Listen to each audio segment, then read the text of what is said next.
Today's experiment is water in hydrate. So you are going to determine the percentage of water in a hydrate sample. Hydrates are a class of ionic compound which contain water molecules trapped in the crystal lattice. For example, CuSO4.5H2O. So for 1 mole of copper 2 sulfate, 5 moles of water molecules trapped in the crystals. Another example, barium chloride dihydrate. 1 mole of barium chloride is associated with 2 moles of water. Similarly, magnesium sulfate heptahydrate. Hepta means 7 moles of water are associated with 1 mole of magnesium sulfate. So, this experiment is divided into two parts, quantitative portion and qualitative portion. In order to do the quantitative portion, we would need an important piece of scientific equipment, and that's called as the crucible. So this is crucible and that's the crucible lid. This is made up of porcelain and it is used to heat the chemicals to the very high temperature. So we can use actually Bunsen burner flame to heat the crucible. Now in today's experiment, what we're gonna do, we will add the unknown hydrate sample to the crucible and weigh it. And then I'm gonna put this crucible on the Bunsen burner. I will heat it and then cool it, and then I'm gonna weigh it. After that, again second time I will heat it, cool it, weigh it. So if the two weights are after cooling are same, that's called as the heating the crucible to constant weight. The purpose is to remove all of the water molecules from the hydrate sample. For the qualitative portion of this experiment, we will not do any mathematics. Obviously, the quantitative portion involves some calculations. Qualitative portion, we're gonna see some color change or the reactivity related to the hydrate sample and the anhydrous portion of the hydrate sample. Anhydrous means when you will remove all the water molecules from a hydrate sample, the remaining portion is called as the anhydrous sample. So what do you need in order to do this experiment? A ring stand,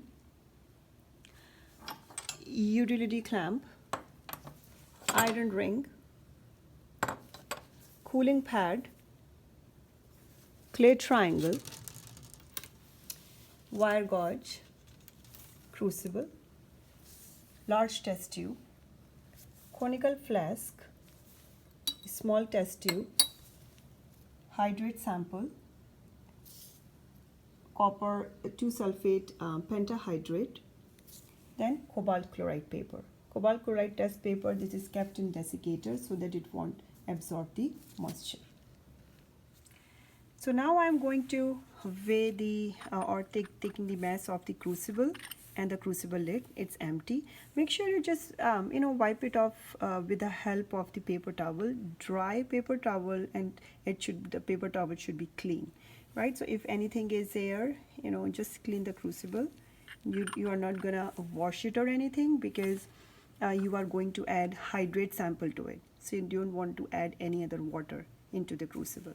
So now you are going to weigh the empty crucible with its lid.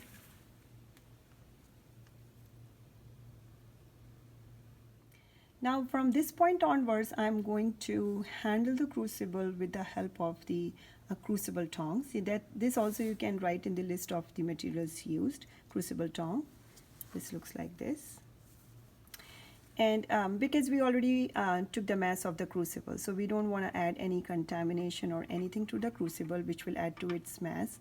So basically I'm going to remove it and I'm going to secure it on the wire gauge.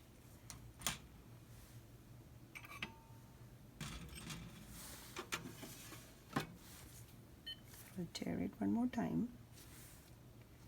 Now this is a mass of just the crucible without lid.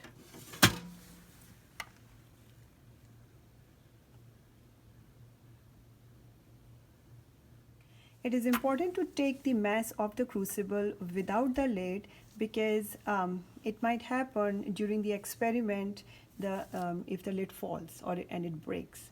Right, so you should still have the mass of the crucible to continue your experiment.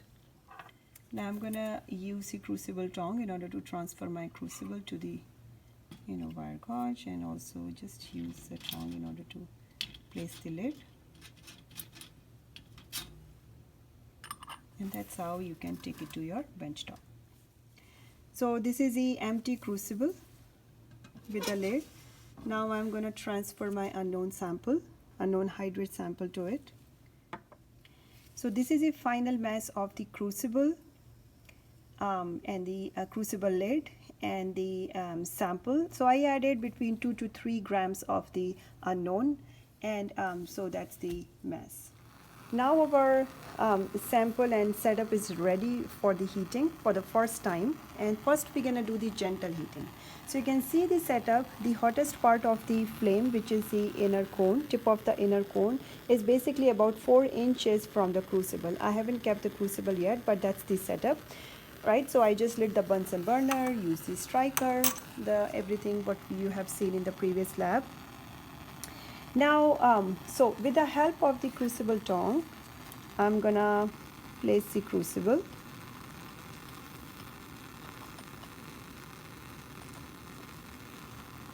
And carefully put it there on the clay triangle. And then I will open the crucible a little bit, not too much, and give some space for water to escape. And then I'm gonna heat it in this position for about 5 minutes.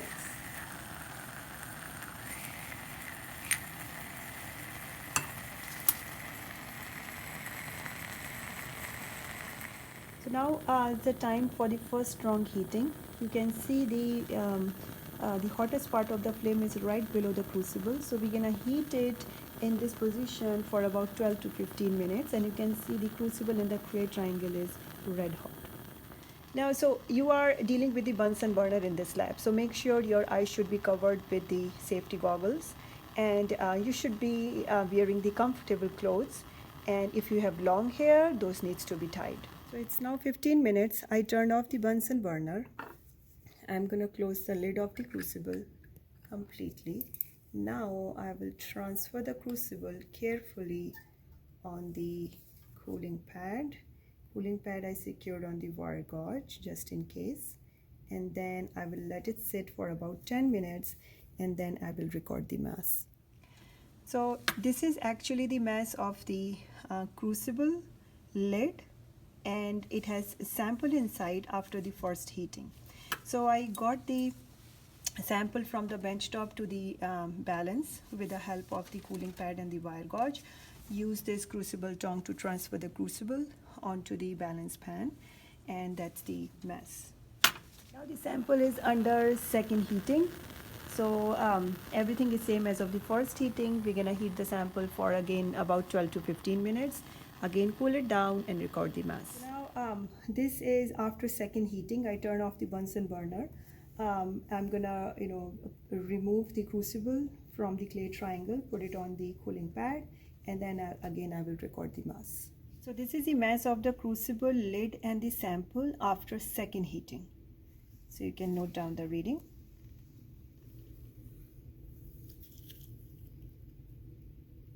So now you are going to mention all of your readings here, right? This is the mass of the crucible with lid, mass of the crucible cover and sample before heating when you added just the sample in it, and then this is after first heating and second heating.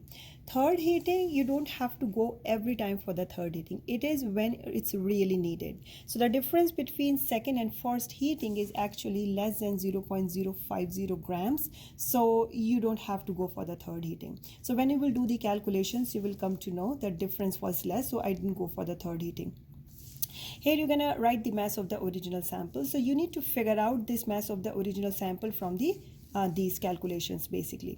And then here comes the total mass lost during heating. So total mass lost during heating, you need to calculate it from here, right? The second heating, that's the last heating, and then the sample before heating. So you need to take those two readings, subtract with each other, and then you're gonna write that.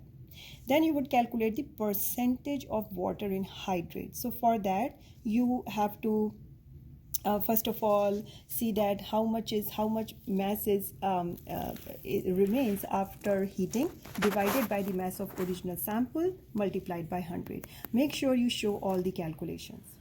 So now we are going to do the qualitative portion, the second part of this experiment. And so we will grab a large test tube, and I have added basically the about this much of the copper 2 sulfate pentahydrate. So this is about the height of the width of my finger. All right, and then I just tabbed it so that all the copper 2 sulfate pentahydrate should be at the bottom of the test tube, and then I'm going to set it up like this, and then to do the further experiment. So we can do this qualitative portion of the experiment just to save the time. Basically, when the sample is under first heating, the crucible sample, the hydrate sample. All right. So basically, I'm going to heat this sample of the copper 2 sulfate pentahydrate with the help of the Bunsen burner, as you can see back and forth. And you would see that there is a change in the color of the sample. So the blue it's turning white, isn't it? And then so you would see the change if something is coming out from the sample.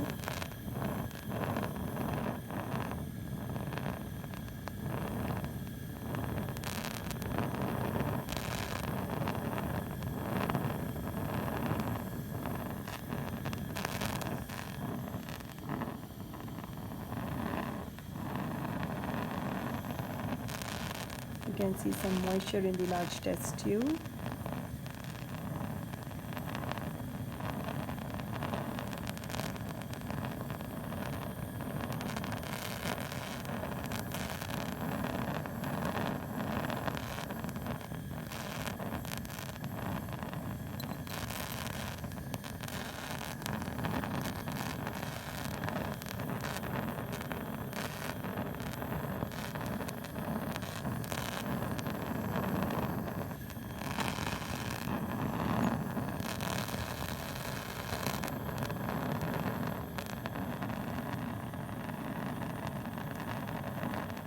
So basically, I turned off the Bunsen burner, and you can see the observation after heating how the sample turned, like in white color. And I could collect this much of the liquid which is coming out from the large test tube. So you can see this large test tube, its inside portion is a little bit moist. The droplets are still there.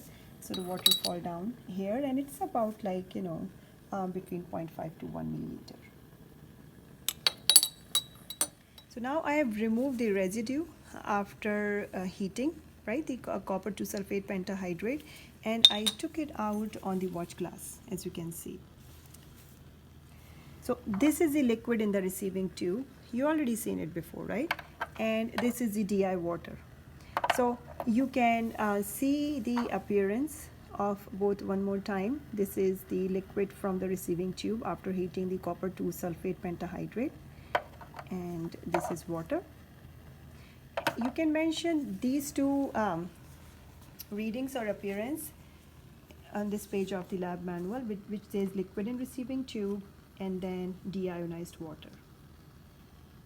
So this is the watch glass which had the residue, right? I divided into two parts with the help of the spatula, and on one part I'm gonna add liquid from the test tube. All right, so you can use either your plastic pipette, or you can just pour it slowly and carefully, and just to record the observations.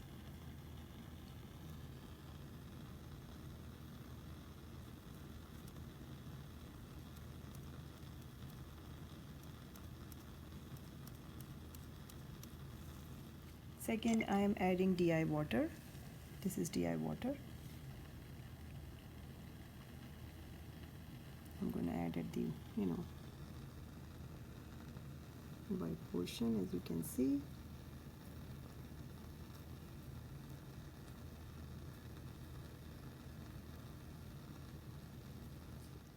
So you are going to basically you recorded the observations, right? When I added the liquid from the receiving tube and the DI water on the residue.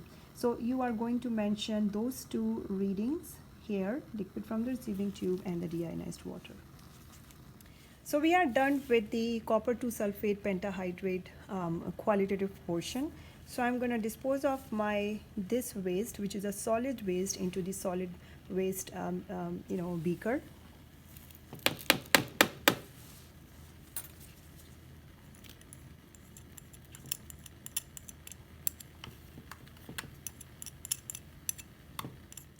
So now I'm going to do the second part of the qualitative section, and this is desiccator, and it has basically the cobalt chloride paper. So desiccator, actually it is a jar. It contains calcium carbonate. It's the granules of calcium carbonate at the bottom, and it is used to store the moisture sensitive substances. Right, so what I will do, and it is basically sealed, right? So it's sealed with the help of the grease. So you need to slide it in order to remove the lid. And I'm going to remove one bottle of the cobalt chloride paper. It has lots of strips of cobalt chloride paper. I'm going to remove, and I'm going to hold it with the crucible tongue. So I've removed basically the cobalt chloride paper from this small plastic bottle, and then with the help of the crucible tongue, and I'm holding it with the crucible tongue, right? Now you are going to heat it. You will see that I'm going to heat it on the Bunsen burner flame carefully so that it should not burn out. And if it does catch fire, then you have to extinguish completely by dipping into water.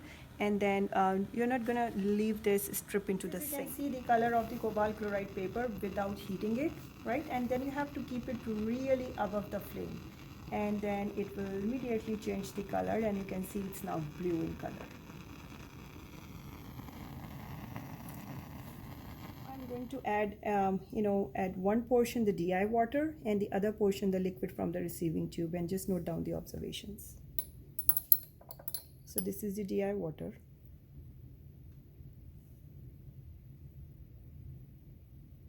This is the liquid from the receiving tube.